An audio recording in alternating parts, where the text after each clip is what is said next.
lo presentaré un poquito más adelante diciendo unas cositas que me parecen muy importantes al respecto.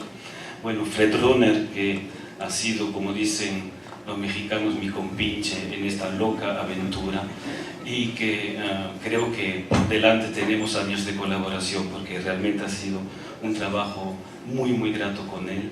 Y voy a ceder la palabra inmediatamente a Martín Monsalve, que ahorita nos hace la presentación del disco, el comentario. Gracias.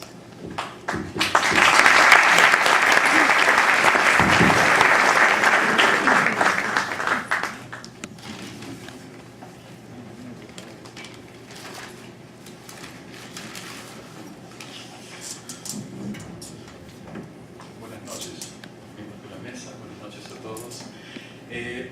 Yo quisiera empezar esta presentación a partir de dos cosas que uno comienza a ver en el mundo cuando comienza a trabajar como historiador. Entonces, la primera es cuando uno comienza a leer a los autores franceses de los anales y luego comienza a leer a E.P. Thompson en la historia popular británica. Entonces uno comienza a leer y ve cómo usan las canciones, cómo se usan este tipo de tradiciones para reconstruir universos culturales y analizar a partir de ellos la idea de cultura popular. Uno miraba siempre con envidia porque decía ese tipo de fuentes no se podían encontrar acá. Entonces uno trataba de hacerlo. Entonces, claro, ¿qué es lo que hacía? Buscaba en los periódicos, buscaba en panfletos, pero no encontraba una fuente que pudiera hacer ese tránsito de cultura, que hiciera el tránsito entre cultura escrita y cultura oral. Entonces ahora tenemos esa fuente, ¿no? Entonces por eso es desde el punto de vista de un historiador, ¿no? Esta publicación, el disco, esta recopilación es extremadamente importante y muy significativa. Por otro lado, y eso también tiene que ver con la historia, cuando uno comienza a trabajar la historia, es la misma historia que tenemos todos, porque es la que viene de Beba Sadre, lee la época de 1910, lo asocia directamente con la República Aristocrática, y al asociarlo con la República Aristocrática lo asocia con un mundo dividido, con un mundo fragmentado, con una Lima fragmentada entre sectores completamente divisorios y donde no hay comunicación entre ellos. Y entonces una de las cosas importantes que presenta tanto el trabajo introductorio como las canciones y las letras es que muestra esta comunicación entre diferentes mundos. Y entonces nos encontramos que tal vez el error historiográfico no solamente estaba en la falta de fuentes, sino en la manera de mirar. Como estábamos mirando hacia el Estado-Nación y no lo encontramos, no miramos las otras formas en que la nación se representa sin necesidad del Estado. Y una de ellas es la música. Entonces, eso es, a partir de esta introducción es justamente lo que quiero elaborar la presentación. Mi presentación va a seguir básicamente los temas planteados por los autores en su estudio y analizarlos desde el punto de vista de qué importancia tiene esto en términos de fuentes históricas o para el análisis de la historia. Entonces, una de las cosas que a mí me llamó mucho la atención cuando hacen la introducción y cuando uno comienza a enterarse de toda la historia es, claro, que lo importante de este proceso es que es la primera vez, para el caso peruano, que la música comienza a ser mercancía, es decir, se graba, se vende, etc. Y ese es uno de los primeros temas. El segundo tema es la música como mercancía, y el segundo tema es la música como una relación entre la escritura y la estética, porque una de las cosas importantes que dan estos valses, los yarabíes, las músicas y lo que dicen en el estudio preliminar, es esta conexión que hay entre cultura oral, cultura escrita y cultura musical. Y que es una conexión que va en diferentes niveles, ¿no? Como vamos a ver adelante. Y el otro punto importante que reflejan tanto el estudio preliminar como las letras en sí y la música es la idea de crear una idea de nación, que es la que mencionaba anteriormente, la cual tiene varios niveles. Pero una de las cosas que más me llamó la atención a partir de leer el estudio es la relación transnacional que tiene este asunto. Y con relación transnacional me refiero el hecho mismo de que fuera una disquera norteamericana que estuviera buscando gente y que venga a Perú y lleve a estas personas a Nueva York a grabar un disco, el primer disco grabado de música peruana en Nueva York.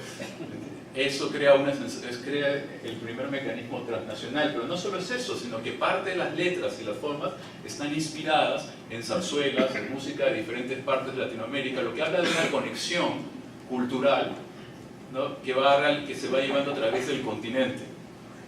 Y justo, por ejemplo, le preguntaba a los autores acerca de una de las letras del vals y yo decía, yo he leído en las orillas del Magdalena, entonces decía yo, esto es colombiano, por el río Magdalena, entonces me confirmaban correctamente, ¿no? Que sí hacía referencia a esto. Entonces era muy interesante porque no es solamente, o sea, hay zarzuela, hay música de Colombia, hay cosas de otros sitios, y lo interesante además es que se devuelve cuando una vez que ha sido grabado, ¿no? Y ya es un artefacto físico, ese artefacto físico se comercializa y pasa y llega al Ecuador y hay conexiones con el Ecuador. Entonces, eso es un punto que llamó mucho mi atención, o sea, es un asunto transnacional, ¿no? A pesar de tener un carácter muy nacional en el sentido para nosotros, la idea de creación de identidad.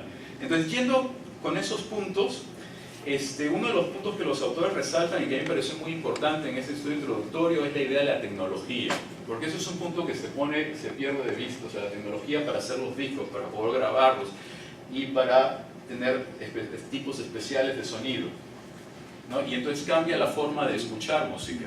¿Y por qué eso es tan importante? Porque eso permite el éxito del disco en el Perú, porque estamos en un momento en que lo que se busca es el alcanzar la modernidad. Y parte de alcanzar la modernidad, tal como se entiende, sobre todo en Sudamérica, tiene que ver con alcanzar la novedad.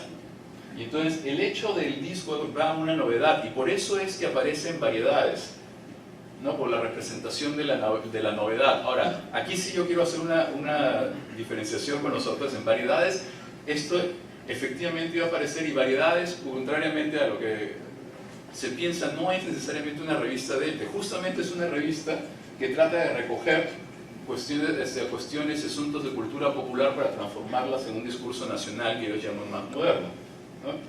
Entonces, eso era uno de los puntos importantes, pero el otro punto importante es que esta tecnología lo que va a recoger y que se va a presentar como modernidad van a ser tradiciones populares. Entonces es una transformación muy interesante de la apropiación de lo popular y transformado en un elemento moderno. Y uno de los puntos que a mí me pareció interesantísimo es que, por ejemplo, parte de esta transformación popular está el yarabí, lo cual es un punto muy importante porque rompe con el mito clásico de la diferenciación cuando se habla del criollismo de costa y sierra. ¿No? O sea, se da a entender que el yarabí era una de las músicas populares, y de hecho eso es lo que hace posible el paso hacia el Ecuador, por ejemplo. Entonces, ese es el punto sobre la tecnología y la modernidad. El otro punto interesante que me pareció a mí fue el que mencionaba yo, la escritura, la poesía y la zarzuela.